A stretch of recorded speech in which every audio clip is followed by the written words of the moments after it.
YouTube you g'day. Trying to peg my pegger on a rig my rigger on a peg on a rig. Okay, it's pretty fucked. Shit happens. What can you do about it? Not a lot. Right, here's my favourite picture of the day. It's a nap gas torch. They cost $180 as the butane one, and you can melt glass, and which is up to 3,000 degrees, which is very good. But the yellow one here, this is the better one. Okay, so the topic of the day is Lightwave 201 5.3 32-bit. I bought this cheap computer for $30. I'm proud to have it. I don't give a shit what people say.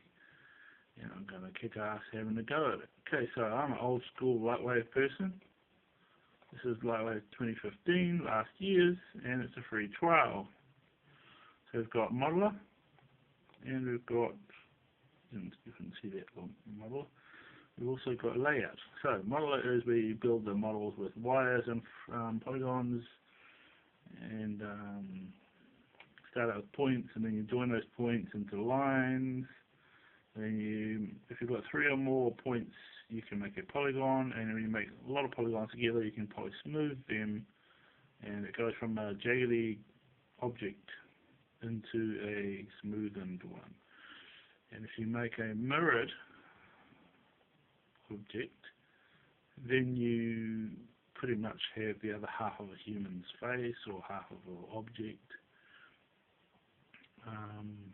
Most of this is done to be rigged with bones and weights, like hair swinging around, put polygons hanging out, and then you affect those weights. You can use flex saws and all kinds of things with the rigging. Okay, so I'm trying it out because I love Lightwave. It's simple. It's a little complex, but I haven't mastered it. I won't say I'm no expert. Okay, so I'm kind of an amateur. So first off, you get this pop-up window, and you can just continue. You use the Alt button, and you can use your left-click mouse, and you can affect the perspective view. As you see, you get a very 3D thing of it. And there is a grid. So I used to push O, and it didn't do much in this one. But if you go over to the editing options and you have a look for display options and general options, and there's a lot of really good things to do with the color and the viewports. You can customize everything to how you like it. The viewports themselves, well, you can change presets that are so useful. So it says top left, so that's top left. Most people use the top left as the top view, and some use the bottom. So to change the bottom or the back or the front, there's this left thing, a part of the window. There's a nice fancy little click zone. I like that. You always want to click off, and if you click in the site, in the window, sometimes you can muck up your stuff. So you always start at the left and do create. You can either create yourself with points and do, so click points, and then you just go the back or the front. I don't know why they like to use the back. I love using the front, but for some reason Lightwave likes to do the front. So you click with a point. That's nice. Or you can do Control Z and undo. I don't like points. I like pencils or something like that, so you can sketch it. Or you can just grab it, draw it, draw some roundies. And if you use the space button, so there's display options. If you use the space button, it changes modes from curves and points, and you use the right click to draw a circle around it.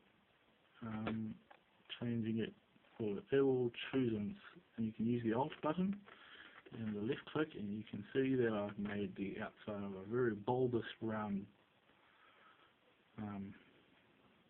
line. They call them lines. So yeah, in there they call them nibs, curves, and in 3D Studio Max they call them splines. Okay, so you go to move along in these top tabs, and there's create, and then you go to modify. You can stretch and muck with it. I really would like to know where, I haven't pre-checked this, but I'd like to know where the lathe tool is, because it's one of my favourite ones. I love using lathing. It's what they use in Order Workshop. Okay, so you look for the front, you click to the very centre of the grid, and then you spin until it looks straight. And then here we have it. So you can choose the very right configure to go full screen.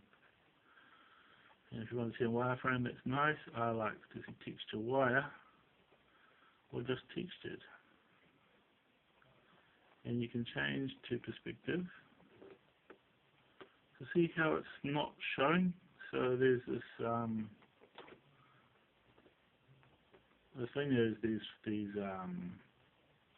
we call them back faces.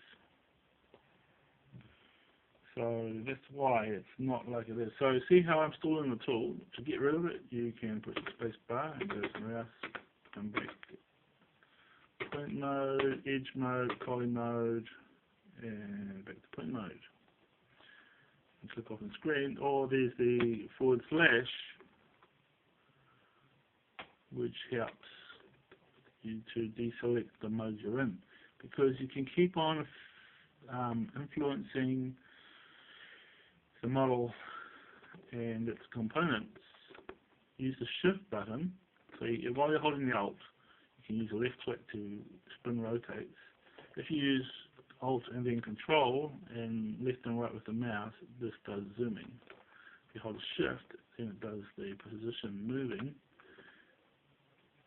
And there's a button that zoom extends all, so you can see everything, all of it. So there's a reason why there's no back facing, because it hasn't been switched on. So it's been a while since I've used this. So you're asking a lot of a person who hasn't really mastered it for since 2002. The version that I saw back then was version 8 and 8.5, and they were just making 9. So now that it's 2016, this is last year's version, but it looks a whole lot more nicer. A lot more things are optional. So you got to move on into choosing using edges or points. No, I'm not going to go do that. You can select them. Then you select those parts and you can manipulate them according to how you like them. I have no idea where the smooth tool goes, but I know that in the settings you can get all the plugins. I used to have a disk with over 200 plugins, and it had smooths and it had fur and wool and hair and all kinds of weird things, not to mention texturing and other cool rigging things. I mean, you can go to Turbo Squid or wherever, to some places that have plugins for that, and you can get maybe freebies, and you can pay for some as well. And people make these textures and things.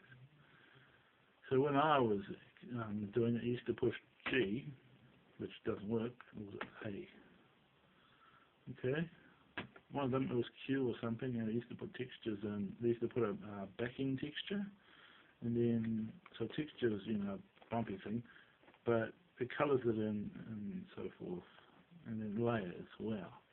Okay, so we've got these layer things. You can select your whole model somehow. So you find what selects it. Polygons, select those.